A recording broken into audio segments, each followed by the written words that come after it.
Hello, everyone. Welcome back to the Michael Sisco Show. We have a very special guest today, Mr. James Perloff. I can read your bio right off of here, so it makes it easy. Journalist since 1985. Been wrote for the New American Magazine, registered nurse as well, and you have written several books. Frequent broadcast guest. It's an honor to have you, Mr. Perloff. Welcome to the show. Thank you. Hang on one sec. Sorry. I had a moment, a tech moment, but there we go. Welcome to the show. Okay. Yeah, sure. Thank you very much for having me on, Michael. It's a pleasure to be here for the first time. Oh, thank you. Thank you.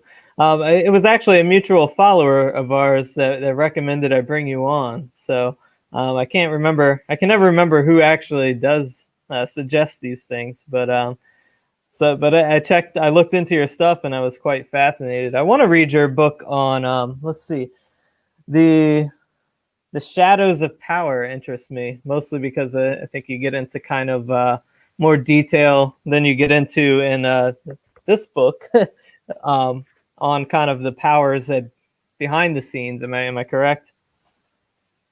Yeah, that's a sort of a fundamental book on the New World Order and the American establishment. Written in the context of 1988 when Ronald Reagan was president. But even at that time, the Council on Foreign Relations had been dominating U.S. presidential cabinets for decades, whether the president was a Republican or a Democrat. It's very, very clear from their publications and their actions that they were trying to drive the world towards a world government, one government ruling the whole world. That was their ultimate goal. It had been ever since they were founded in 1919. And they were founded in 1919 as a direct result of the U.S. Senate rejecting the Versailles Treaty, which created the League of Nations, which was the first attempt at a world government. So Council on Foreign Relations, which had David Rockefeller as chairman for 17 years, 1970 to 1987. And after that, until his death at the age of 101, he was always their honorary chairman. You talk about the power elite, the financial oligarchs. Yeah, this was their tool for controlling presidential candidates. Cabinets. Okay. Fascinating. I need to read. I'm going to put it next on my list after I finish this one. We are trying to avoid censorship today, so I don't know how. It's probably not going to work. But if you are watching on YouTube, at least write down the DLive link just in case we do go down, because you don't like when we talk about this topic in particular. The big C virus, the C virus. But in the beginning of March, I was taking this pandemic very, very seriously. I think like most people were, because we didn't really have there was a lot of information coming from a lot of directions. And none of the measures really bothered me too much, other than what did bother me a lot was the closing of church. And to me, that was the most distressing thing, because that's a big part of my life. Especially it was Lent. We were coming I never imagined Pascha being canceled or not being able to go to Pascha. So that was quite distressing to me. But what were these restrictions warranted at the time? And are they warranted now? And what were some of the consequences of the shutdown and the continued lockdowns that we still see in a lot of states? Yeah, you mentioned offline to me just before we went live that you had just discovered that I'm an Orthodox Christian like you. Actually, I don't know about you, but I'm a convert to Orthodoxy. I converted in the year 2017, became baptized and chrismated into the Orthodox Church, and have been attending for about a year before that. I do have a post on my website, jamesperloff.com, about how all that came about. I came from an agnostic home. Was then in the 1970s into the early 80s was in a New Age cult. And when I say New Age, I mean a viciously anti-Christian cult. Then finally came to Christ in 1983. It was in the evangelical conservative type churches. I liked them because they were anti-abortion and they pro traditional marriage. But I soon found that their teachings were being heavily compromised by Zionism, by a pro-war mentality, and a lot of theology was being compromised in order to suit the agendas of people who had financed their seminaries. And I finally, as being a historian, I gained more and more respect for older traditions. I started to gain more respect for monarchies, which we were taught to hate in America. And I started to look at what's going on with the church in America. I'd actually been hired a long time ago to write an article, actually paid to do it, on the decline of Christianity in America. And I found that the Rockefellers had heavily infiltrated the churches and the seminaries, introducing modernism, they call higher criticism, starting really with Union Theological Seminary back in the 1890s. But then I also woke up to the fact that on the other side of the spectrum, the fundamentalist churches, which were anti-modernist and said they believed in the King James Bible and things like that, had also been compromised by something called the Schofield Reference Bible, which was being backed by the Rothschilds in order to create American support for the Zionist state of Israel, which unfortunately many Christians mistake with ancient Israel, and they think that it's the same thing and that we're somehow obliged to support it, when in fact this is actually part of the whole New World Order agenda. But I found the Orthodox faith through people like Brother Nathaniel, people whose podcasts I went on who were Orthodox, and was very much drawn to it. I realized that I want to worship the way the early Christians did. I was very impressed to find that the Eastern Orthodox Church, which we forgot in the West, we just were thinking about it's all Catholic against Protestant. We forgot about the 1054 split, and we didn't notice that Eastern Orthodoxy was even around for the most part here in the West. And then I realized, these guys still worship as the Christians did in the 4th century. They got the same liturgy. This St. John Chrysostom, the same liturgy being used in the 4th century, and it's hardly been changed at all since then. And I said, that's what I want. I want to go back to the original faith tradition that the first Christians had. And it soon became a no-brainer for me to become Eastern Orthodox. Not to say that the church doesn't have some problems today. We're seeing some compromises right now with this COVID situation and the way the services are done, which is distressing to me. However, that's kind of how I came to Orthodoxy. But some people within the Orthodox Church, they're not too happy with me for challenging the government's claims about the big C, this disease we're talking about. And I say to them, I wouldn't have come to Orthodoxy if I didn't question the official story that I was in other churches. And sometimes you have to do that. You have to step outside the box, look for the truth, and that means questioning authority. And that's what I've done as a journalist all my life. I became what they call red-pilled in 1978 when I read Gary Allen's book, None Dare Call a Conspiracy, and I've never looked back since. That was the first book that made sense of history for me. I saw that there was an agenda being followed and that there was an oligarchy controlling America behind a facade of our two-party democracy. Wow. Well, glory to God. Congrats on joining the Orthodox Church not too long ago. But yeah, no, that's fascinating. I actually come from a Pentecostal background myself. I grew up in the Pentecostal church. I actually left Christianity for quite some time and explored some crazy stuff. I got into some occultism and which actually had a lot in common with a lot of Pentecostal practice, believe it or not.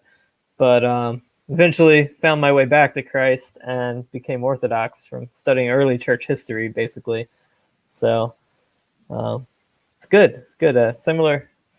Sounds like we had a bit of a similar path there. So, very comparable, for sure. Yeah. Mm-hmm. Yeah. So glory to God for that we both found the church. Alex Y. Are you of Western European descent, Michael? Yes, I am actually. Anyhow, so what was your initial impression of these restrictions, and what are the consequences of the shutdown, do you think, that, I mean, in your book, you wrote, when did you write this?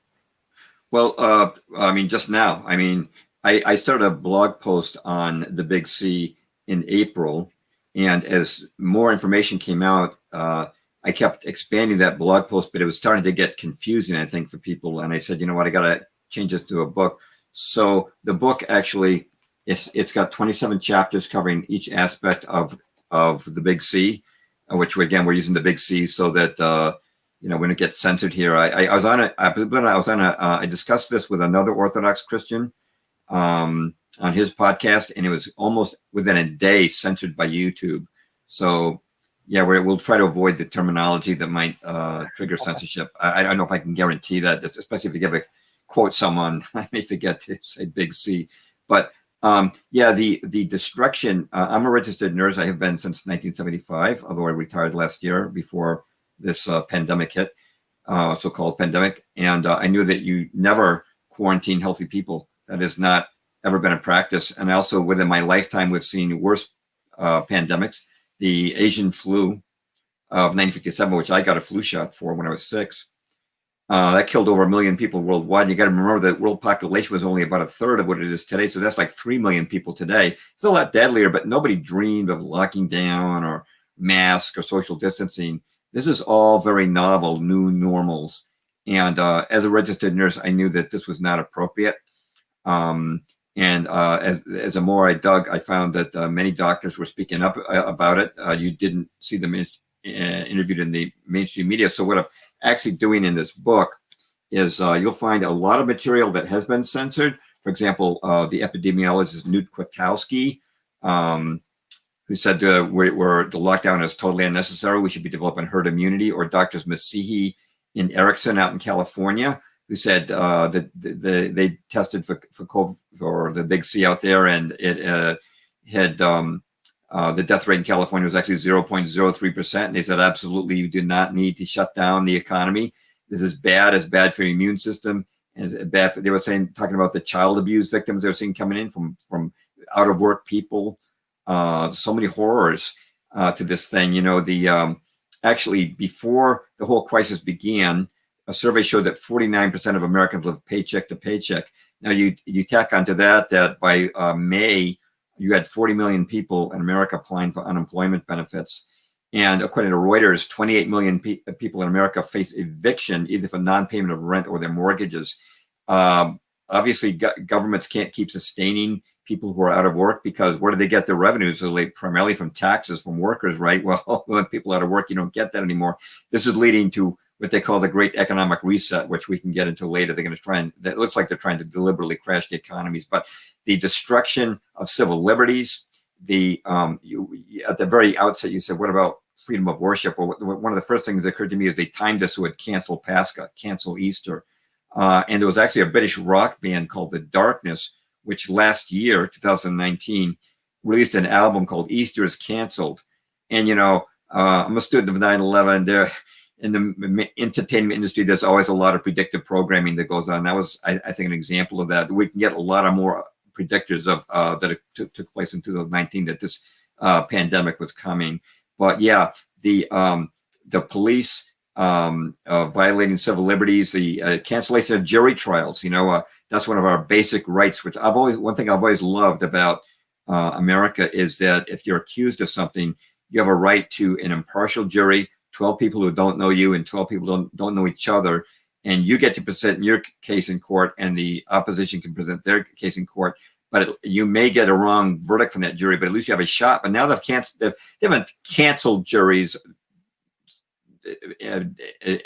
permanently by decree, but they've acclimated us to not having jury trials, because that would violate social distancing, right? So the right to free speech being obliterated by all this censorship, the right to peaceably gather together, our rights and freedoms are being taken away over something. We'll get into this, but the death rate from the big C, it turns out, was grossly exaggerated. We'll talk about some of the ways they grossly exaggerated it. There were several methods that they used, but absolutely the lockdown has been harmful. We've seen even the Hertz Rent-A-Car, which is in business for 100 years, filed for bankruptcy, along with Neiman Marcus and so many other companies that went bankrupt. And the big companies like Boeing and United Airlines, which didn't go bankrupt, still laying off thousands and tens of thousands of employees.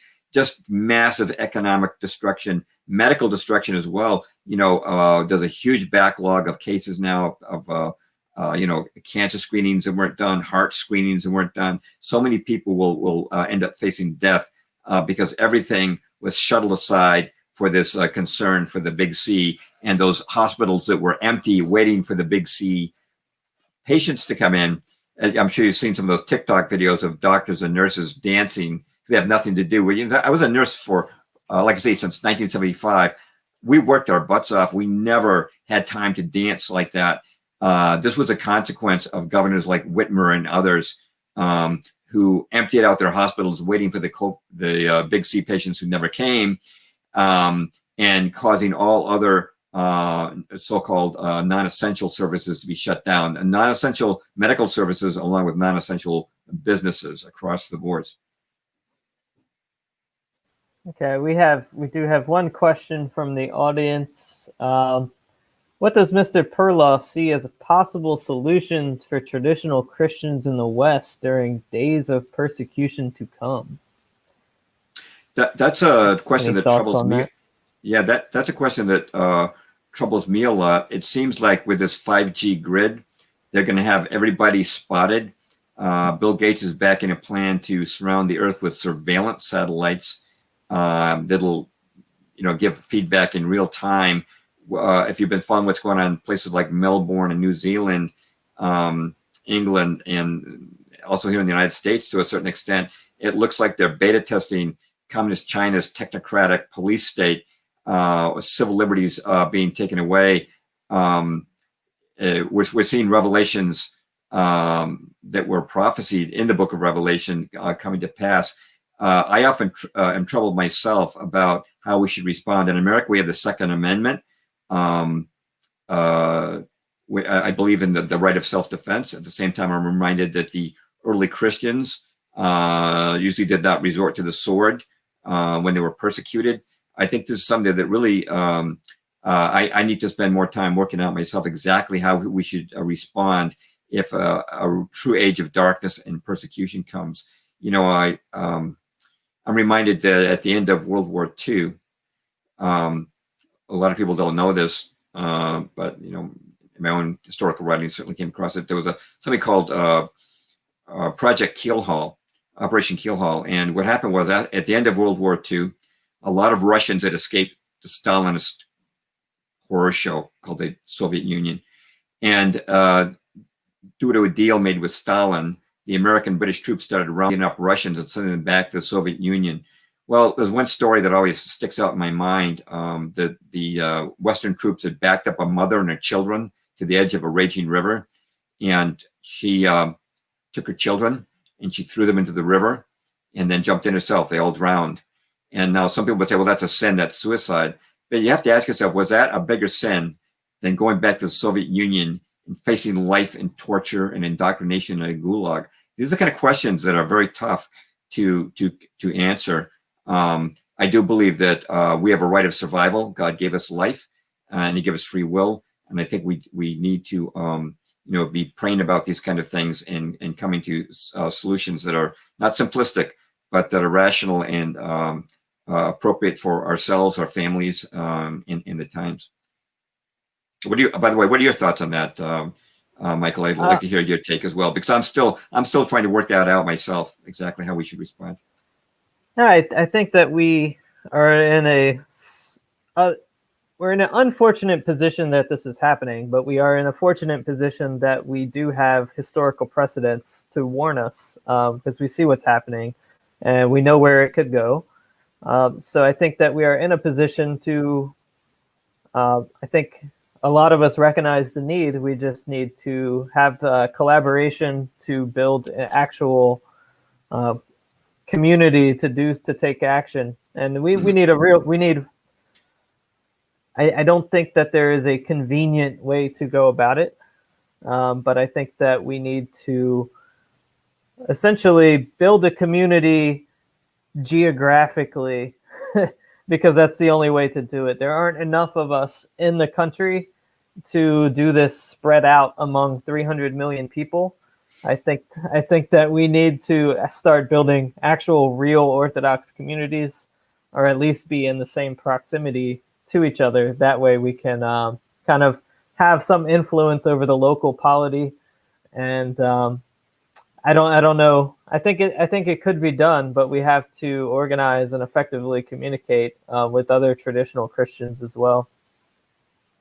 So there's certainly strength in numbers, and I hang out with truthers, as you might call them, people who woke up, a lot of them during in the aftermath of 9/11, and it's certainly I think important for us psychologically to have friends like that, and also I think communities of resourceful Christians who are also geopolitically red-pilled would be an ideal scenario, so that people can help each other out, because it's not a particular situation where you want to be facing alone.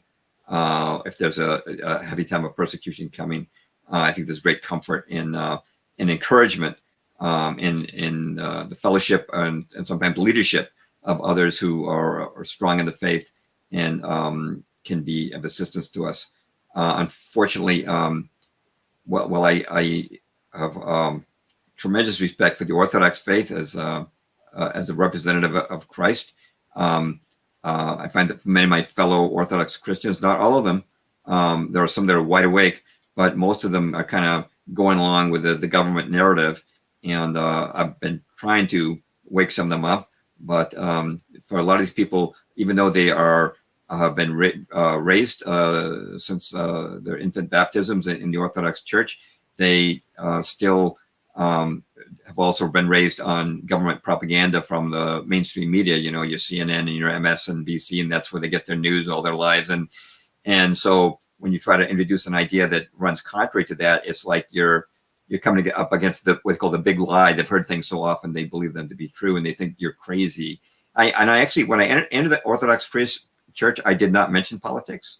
I didn't mention my background in it because I didn't want anyone to think I went into Orthodoxy for political reasons to influence the church. That was not my purpose. I was looking for the true faith, being frustrated not finding it outside of Orthodoxy.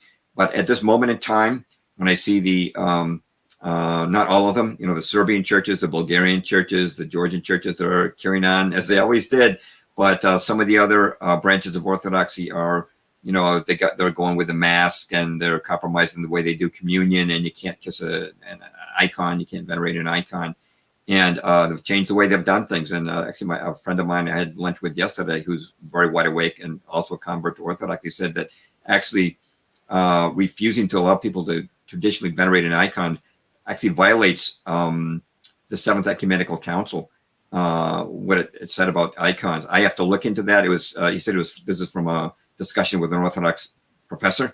I have to look at that a little bit more, but I'd very much yearn to see more of Orthodox Christians and other Christians as well to be awake to what's going on. As a matter of fact, at the end of my book, the last chapter called Hope and Encouragement, I quote Orthodox, Catholic,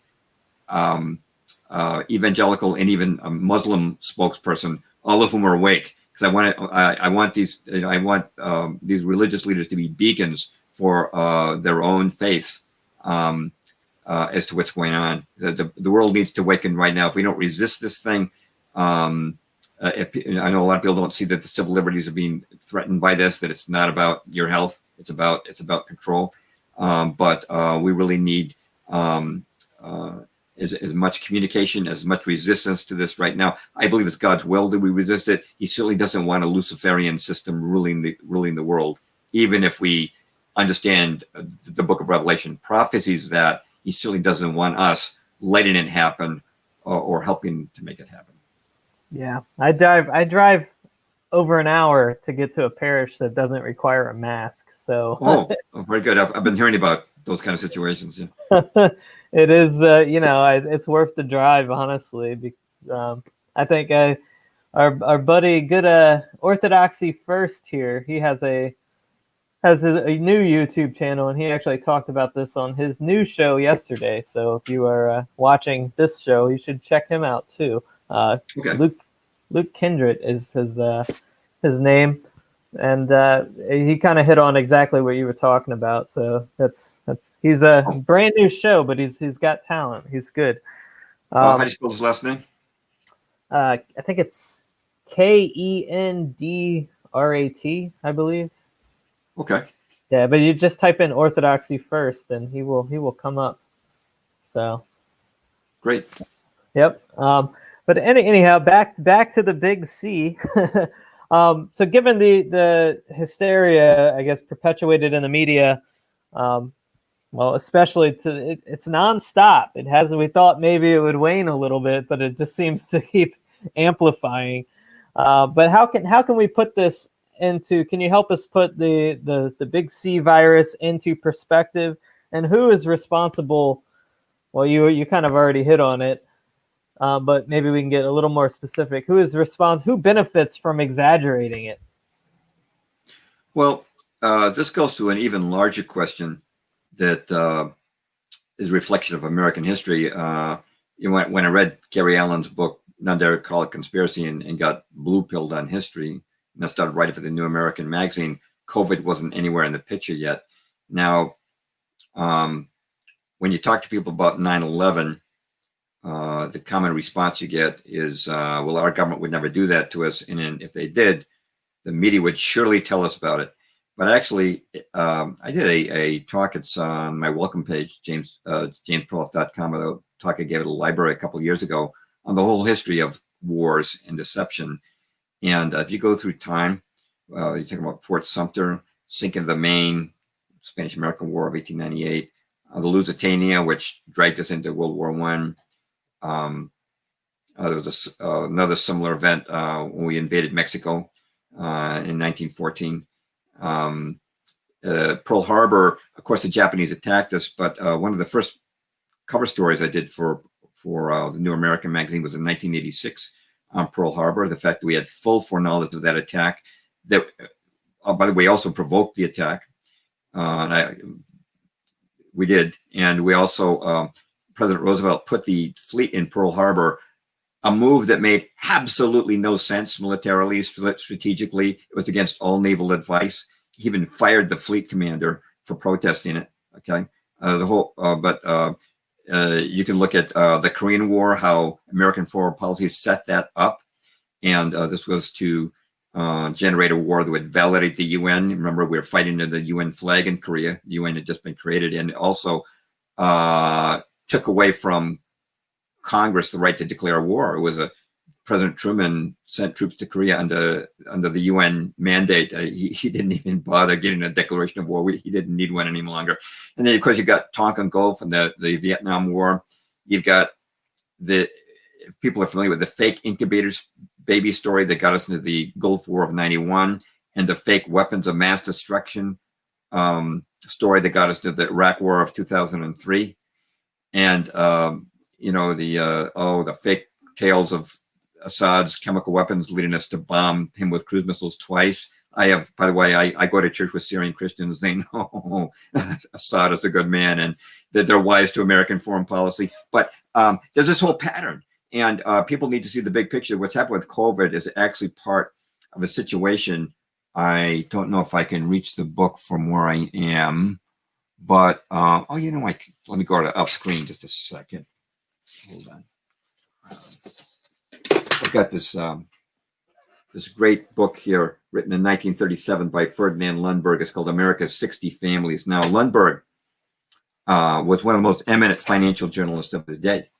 And he demonstrated in this 1937 book that America was actually controlled by 60 families. They owned not every mom and pop business, but they owned all the major newspapers, all the major newspaper chains except Scripps Howard at that time. And they owned the radio stations, and they owned the politicians, and they owned all the big corporations. And he was not a conspiracy theorist. It wasn't theory. He proved it from the financial records. It was all documented. And it's even gotten so much worse since Lundberg wrote that book. But just to tie this together, like with my book, The Shadows of Power, about the Council of Foreign Relations, this oligarchy used the council to put cabinet members into each president's cabinet. And this is how they would control American domestic and foreign policy. We have been for many decades now under the control of an oligarchy, and voting Democrat or Republican gives us the feeling that we have control. But actually, there's a much bigger agenda here. What I talk about in The Shadows of Power, the one I wrote in 1988, is how the Council on Foreign Relations was driving us towards a world government. The UN was a step towards world government. League of Nations was an earlier step. The European Union is a regional building block of world government. The euro is a stepping stone towards a world currency, cash. Ultimately what they want is a cashless society. All of these things have been happening for decades, and for people to understand it, to understand COVID fully, I think they need to understand the big picture. That's why actually I've got some other books. I wrote a book in 2013 called "Truth is a Lonely Warrior," and it's a primer on the New World Order.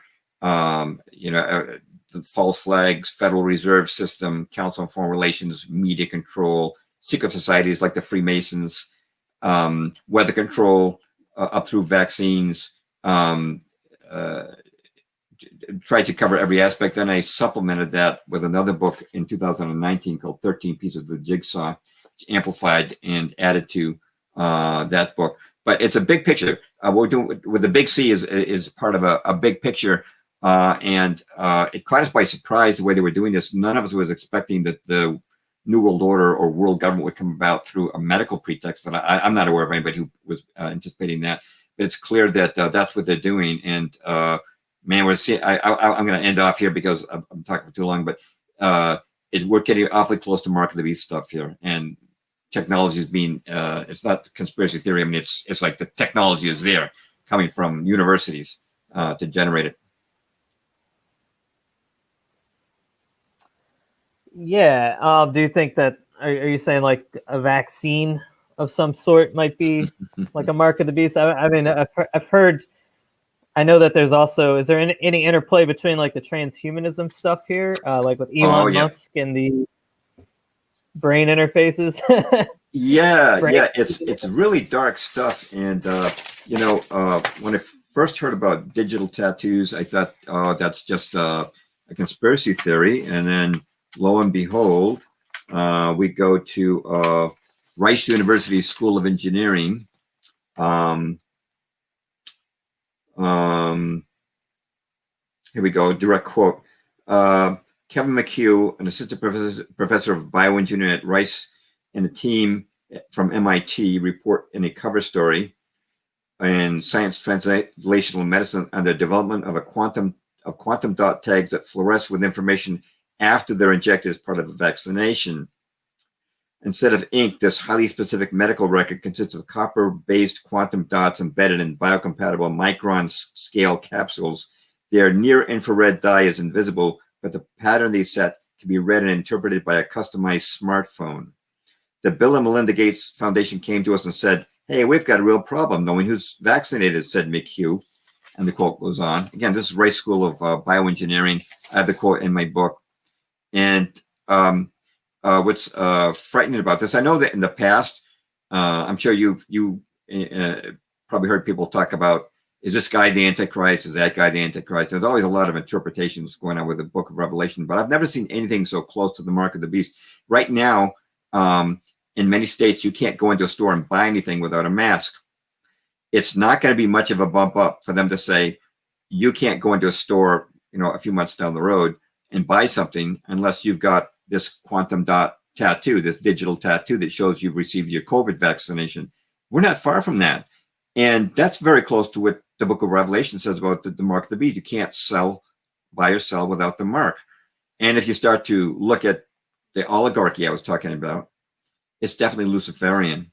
If people have not seen it, I would recommend they watch the viral videos done by the Dutch banker named Ronald Bernard. This came out a couple of years ago, where he was one of the top bankers in Europe. He was a currency manipulator. And he said that at one point, he was taken to the Church of Satan and he was asked to take part in child sacrifice, and he could not stomach it. He could not stand it.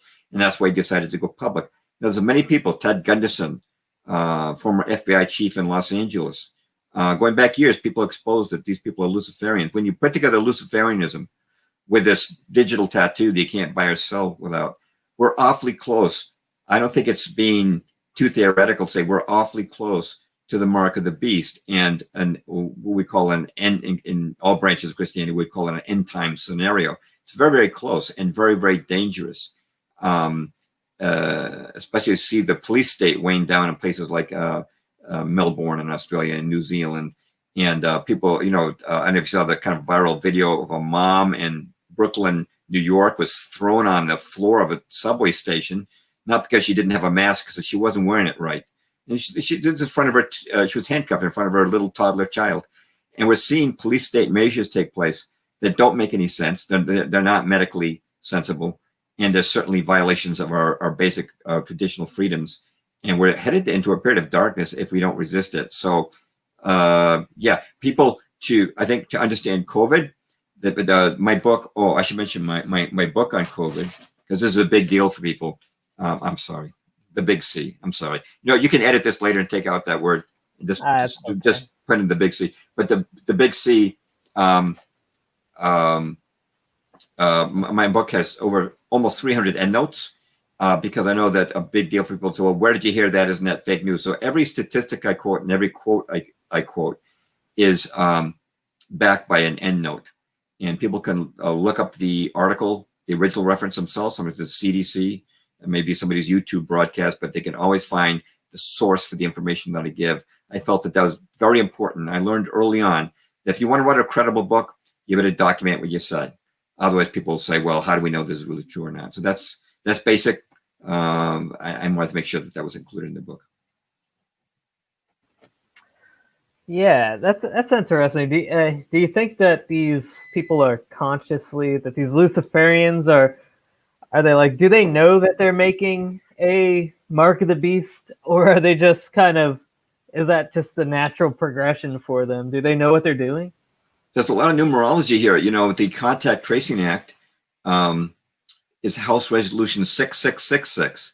That's pretty in your face, And there's been some other 666s involved here too. It's almost as if they're enjoying taking what the Bible says, and they're kind of reveling in being satanic. I don't think we're going to see the church celebrate Pascha again. I think that Easter was timed in a way. If there's a holiday that they're concerned about, it's Pascha, the celebration of the resurrection of Christ. They took that away this year. It was timed. Trump announced the lockdown on March the 13th, Friday the 13th in March, and we didn't get to celebrate Easter or Pascha, and I think that was quite deliberate. And I think these people, I should say this. I think the people at the very top know what they're doing, but I think they have sub-commanders who are just in it for the money. They're the head of some Czech corporation, and they think that this is for world peace or something. Yeah, I've actually talked to a former, I think it was a former head of one of the major parties in Britain a few years ago. And it was totally not anything to do with politics. It was actually about a business arrangement. And but as I talked to this guy, he just seemed like a guy who had no awareness of any Satanism or darkness to British policy and things like that. So I get the impression that there are people who think that a new world order would be good for the peace of humanity. That's how they sold the League of Nations, in the World War I, the war to end all wars. And people believe the propaganda. So I believe within their own ranks, lower down in the pyramid, there are people who believe it. But I think at the top, I think they're pretty consciously aware of what they're doing. Yeah. So what is your take on Trump? Do you think he's actually an outsider that's resisting this sort of thing, that maybe has been co-opted and subverted, but is genuinely opposed to it, the deep state, or is he complicit? What do you think? Well, I have a lot of followers who are Trump fans. I voted for Trump because it was a no-brainer not to vote for Hillary. Every single thing in Hillary's platform was evil. So no-brainer. But one thing I have written about this on my website is Trump continued the neocon interventionism of the Middle East until this COVID thing began. He continued the Afghanistan war, the drone strikes, deal, this $350 billion weapons deal with Saudi Arabia, and above all, being under Netanyahu's thumb, who he invited to the White House 1 month after his inauguration, him giving the Golan Heights of Syria to Israel, even though he has no authority to give away another sovereign country's land as president, moving our embassy from Tel Aviv to Jerusalem. All of this is pointing to a part of the New World Order that a lot of people don't realize, especially the Christian Zionists, that they mean to make the capital of the New World Order Jerusalem. And this is spelled out even in 1962 by David Ben-Gurion in Look magazine, an article there. They plan to make the headquarters of the satanic New World Order Jerusalem so they can thumb their nose at God. But a lot of Christians think this is all very godly, what's taking place. But Trump has definitely been in the Zionist camp all along. You know, his daughter, Ivanka, converted to Judaism to marry Jared Kushner, whose family made the biggest real estate deal in history when they bought 666 Fifth Avenue, the headquarters of the RFID chip. I mean, there's a lot of things here that are not very likable. Now, as far as the Big C goes, Trump has given us mixed signals. On the one hand, he advocated hydroxychloroquine, which I think is great. This is, back in March. On the other hand, he's established Operation Warp Speed to develop a vaccine out there at warp speed. And you mentioned something that I did not elaborate on, the transhumanistic aspect of vaccines. We can get into that. But he's also said he's going to mobilize the military to deliver this vaccine. And since when is the U.S. Department of Defense a vaccine delivery system? And yet Mark Esper, the Secretary of Defense, is talking about that very thing. In fact, the Defense Department gave a $138 million contract to a company called AppyJect, which is a vaccine syringe delivery system. And it's like all of a sudden the U.S. military is in on the game. So there are things I do like about Trump. I like the human trafficking arrests we've seen. In my book, I quote Cardinal Vigano, the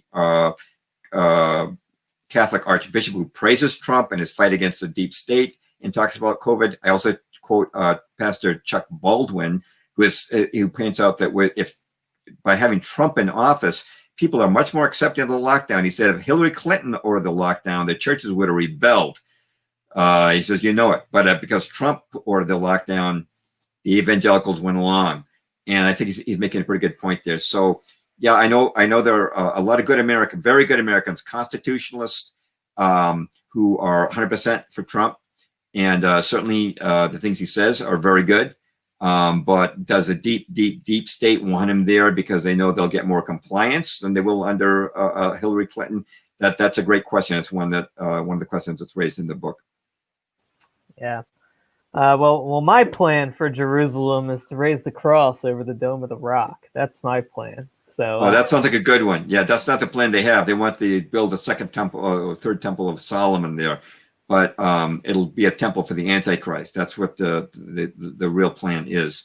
And this goes way back to the Schofield Reference Bible and the Rothschild and a lot of history. I've written in my book, 13 Pieces of the Jigsaw, I do have a chapter called The War on Christianity Part 2, which goes into the whole history of John Nelson Darby, Cyrus Schofield, the Schofield Reference Bible, how he got this instantaneous contract with Oxford University to publish this Bible, which changed the face of the evangelical church in America to this irrational support for the Zionist state of Israel, which I look on very different. Being half Jewish myself, by the way, by way of genetic descent, but I'm totally against Israel. And before I wrote this book on COVID, in the middle of writing a book on 9/11, I can tell that 9/11 has a lot of Israeli fingerprints on it, just as they attacked us in June of 1967 when they attacked the USS Liberty, killed over 30 U.S. sailors, wounded over 170 more, and faced no consequences for their actions because I've always had a free pass. And there was one sailor on the USS Liberty said that when we let them get away with the USS Liberty, that opened the door to 9/11. They knew they could kill Americans at will. This is not a friendly state. I know that our politicians call it our ally, but it's really, if you look at the real history, it's a much different story. But this is something that I had to learn on a learning curve. When I first read Gary Allen's book, Then There, Call It Conspiracy, there's no mention of Israel. It took me a couple decades before I started to waken up to what the situation was. So I know everybody's on a learning curve when it comes to these things. And we'll have some disagreements because of those differing learning curves. And that's acceptable because that helps us to become it. Yeah, well, if you hold them accountable, there's an entire organization built to call you an anti-Semite. So right, yeah. Oh yeah, one of the old ruses. Yeah, as anybody criticizes Israel is supposed to be anti-Semitic. Leo but Frank that, was a saint, right? Leo Frank. going back to that whole movement, yeah. Mm-hmm. So, but yeah, so you moving on, you did discuss in your book. I haven't actually read this far. I'm about halfway through, but I am getting into the portion where you discuss various origin theories, and we know what the mainstream one is with the bat and the soup. But what do you think the most likely origin is of the big C virus? I have several chapters regarding different theories, and after discussing mainstream and the bat soup, I go to the bioweapon theory, and there's a lot of respectable people like Dr. Shiva Adulari, Dr. Francis Boyle, University of Illinois, who actually drafted the U.S. implementing language for the Biological Weapons Convention back in the 80s. He cites papers from around the world pointing that the structure of COVID proves that it's bioengineered. There's a paper by a group of 9 Indian scientists, I'm talking about the country of India, of course, that said that there are changes in this virus. It's very close to SARS, but there's certain changes that point to it being engineered. It could not have happened by chance. Luc Montagnier, who won the Nobel Prize for discovering the AIDS virus, says those scientists were pressured into withdrawing their paper. It is marked withdraw now. But Montagnier has gone on the record. He says, I'm old, I don't care. He says, this thing could not have been created in any place but a laboratory. I quote Dr. Merrill Nass, bioweapons expert, that this is bioengineered. There's a lot of evidence to point to that. And also in support of this is the fact that there were so many events in 2019 that showed this was coming. I mentioned the British rock album, Easter is Canceled, but there was, I'm sure you've heard of Event 201. This was a Bill Gates Foundation, Bill and Melinda Gates Foundation sponsored event that took place before the Wuhan outbreak, where they had a drill for a coronavirus pandemic from bats, similar to SARS, which is exactly what we got.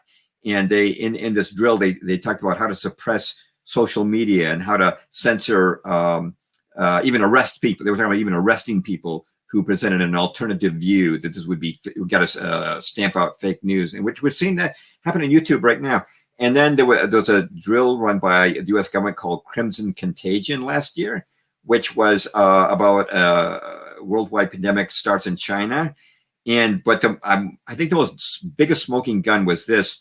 The congressman who introduced H.R. 6666, Congressman Bobby Rush, in 2019, well before the Wuhan outbreak, met with representatives of the Gates Foundation to work out who would get the contact tracing contracts from a pandemic.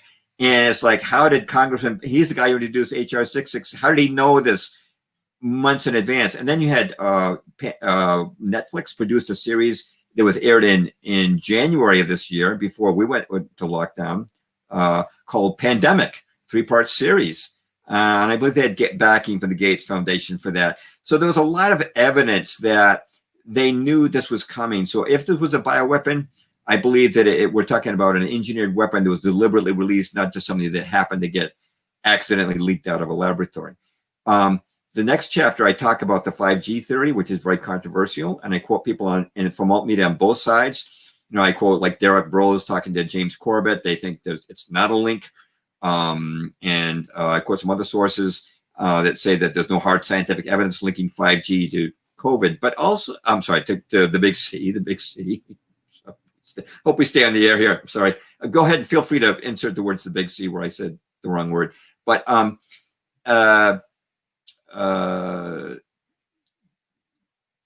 there are responsible people like Dr. Ronald Kostov of the Georgia Institute of Technology issued a 1,000-page paper, and at the end, he talks about the possible link between the big C and 5G. You know, Wuhan was the rollout city for 5G. And we saw this strange phenomenon of people dropping dead in Wuhan on the street just suddenly. The people were, that has never been fully explained, but 5G can be aimed as a beam at someone, and it's being rolled out right now at a remarkable pace. I mean, the economic distress has not slowed down the the building of ground infrastructure, as well as tens of thousands of satellites going into space for this thing. And there's a woman, PhD, named Magda Havas, whom I refer to, who pointed out that the rates of the big C are higher in areas with 5G. It's not exclusive to areas with 5G, but there's a correlation at least. And I also refer to Arthur Firstenberg's book, a very good book called The Invisible Rainbow, where he talks about how past pandemics correlated with new electromagnetic rollouts. The 1889 Russian flu correlated with the rollout of electricity. The 1918 Spanish flu with the rollout of radio. The 1957 Asian flu with the rollout of radar, which we're building a lot of radar because of an anticipated Soviet attack in the 1950s. And then the 1968 Hong Kong flu with the rollout of the launching of satellites. And he believes there could definitely be a correlation of another pandemic with all these satellites going to space, which, as he notes, impacts we call the ionosphere, the electrical envelope of the Earth. And our bodies are to a certain extent electrical. So some can be said for that theory, and I try to quote both sides. And then I have another chapter where I quote some less discussed theories, such as Andrew Kaufman, where he talks about what they're seen under an electron microscope as identifying as the big C virus is actually identical to something called exosomes, which are exudates from cells that are removing toxins. And I also quote Dr. Stephanie Seneff, Dr. Zach Bush, and Dr. Lawrence Broxmeyer, each of whom have their own theories about 5G. So I'm trying to be like an open courtroom where everybody gets a voice. I'm not trying to pass judgment on this thing. But I wanted to make sure that the various theories, as well as the governance theory, that the alternative voices were included in the book. Do you think that the bioweapon and the 5G theories are mutually exclusive, or could there be some sort of in between? Maybe both could have some elements of truth. Sure. Dr. Ronald Kostoff, who I referred to, thought that from his viewpoint, 5G wasn't causing the pandemic, but it was weakening people's immune systems and making them more vulnerable. So you could have a coalescence of the two. Okay, interesting. Amazing _music. Thank you for the lemon on D Live. But anyhow, so we are kind of coming to the we're going to the end of the shows. But what do you think is the ultimate end game for the oligarchical, for these 60 families that are ruling us? What is their end goal here? Definitely a one world government. I've talked about that for many decades now. As a matter of fact, Gordon Brown, I quote him in my book, the former Prime Minister of the UK, has called for a global government to handle the crisis, the big C crisis.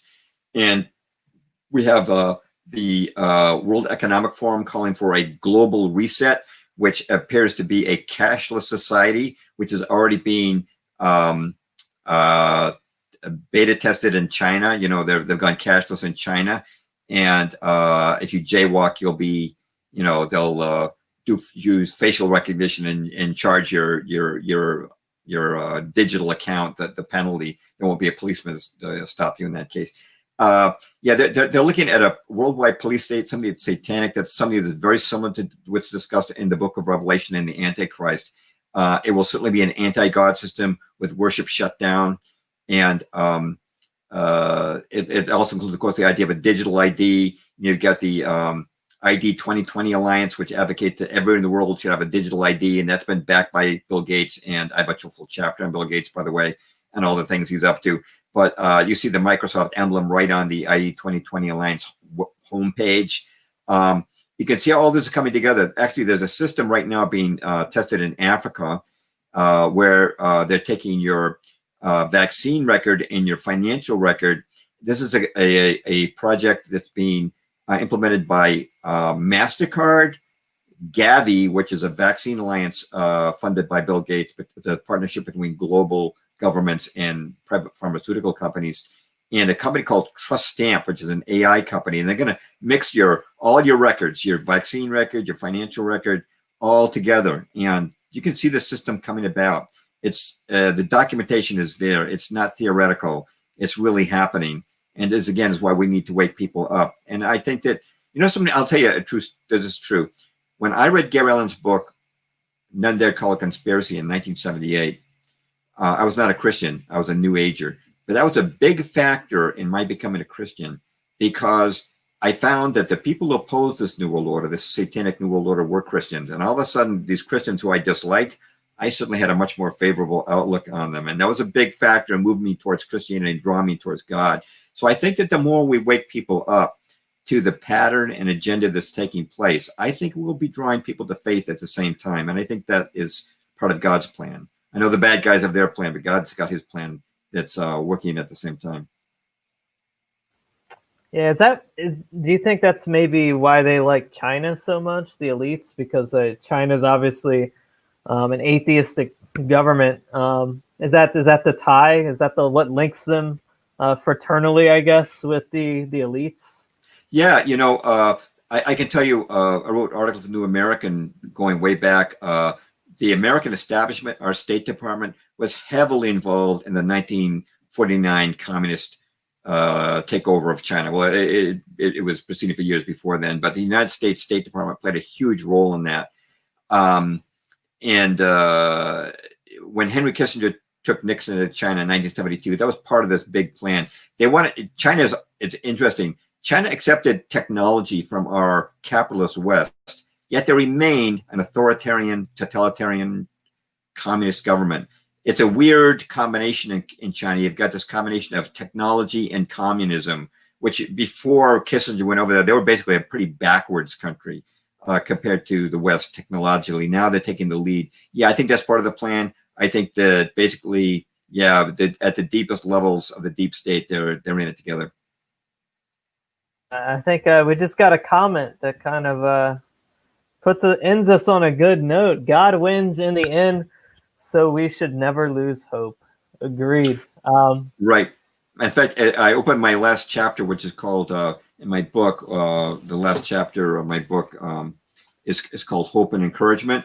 And I start off by saying that the Bible does not end with the Antichrist; it ends with Christ, and we've always got to keep our eyes focused on that. That's true. That's true. So where can I want to first thank you for coming on the show. But where can people purchase your book? Something 19.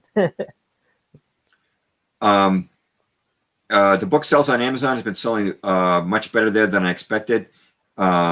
It is also sold by the ministry called Power of Prophecy down in Texas. That's Tex Mars ministry, and I'm working on the late Tex Mars, of course. I'm working on other secondary sellers in case the book does get censored in the mainstream. I'm having a separate printing of the exact same book done so that I can provide other secondary sellers. But right now, Power of Prophecy and Amazon are the two main places to buy this book.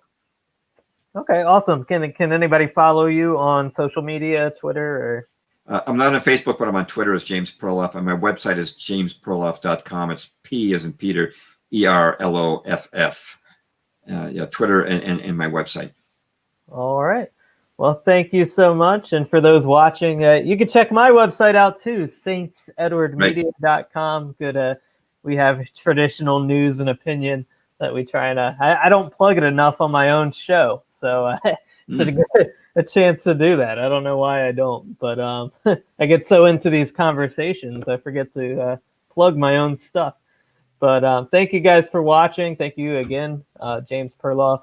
And we'll see you guys on this coming Thursday. I can't remember my guest, but I will promote it when I go look at my calendar. See you guys Thursday.